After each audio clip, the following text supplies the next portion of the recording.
We discussed in the earlier meeting several of the most immediate challenges facing our economy and key priorities on which to focus on in the days and weeks ahead.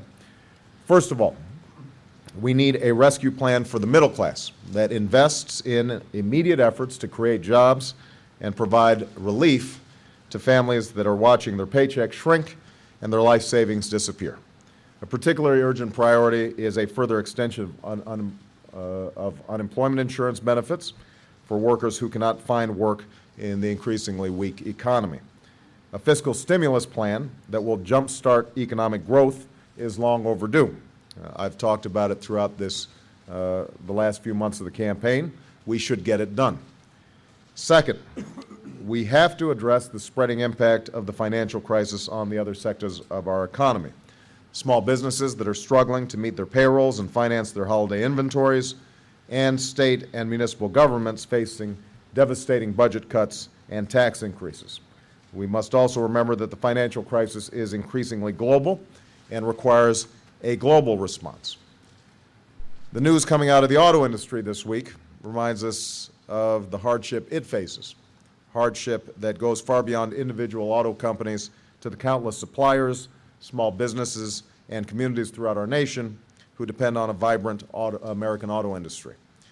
The auto industry is the backbone of American manufacturing and a critical part of our attempt to reduce our dependence on foreign oil. I would like to see the administration do everything it can to accelerate the retooling assistance that Congress has already enacted.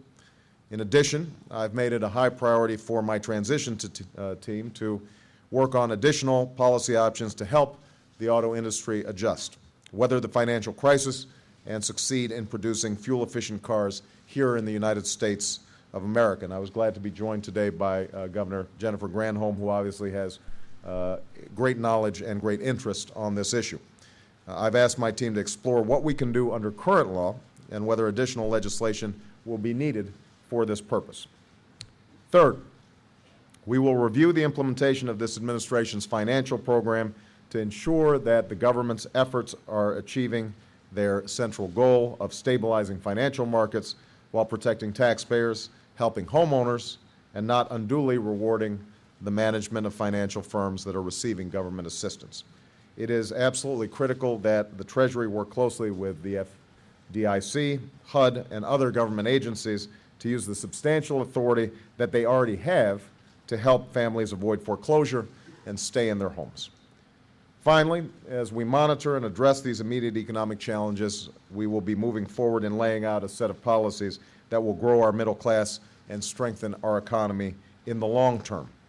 We cannot afford to wait on moving forward on the key priorities that I identified during the campaign, including clean energy, health care, education, and tax relief for middle-class families. My transition team will be working on each of these priorities in the weeks ahead, and I intend to reconvene this advisory board to discuss the best ideas for responding to these immediate problems. Let me close by saying this. I do not underestimate the enormity of the task that lies ahead. We have taken some major action to date, and we will need further action during this transition and subsequent months.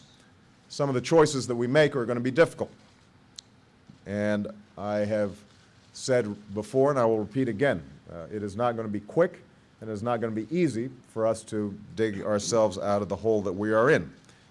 But America is a strong and resilient country, and I know we will succeed if we put aside partisanship and politics and work together as one nation. That's what I intend to do.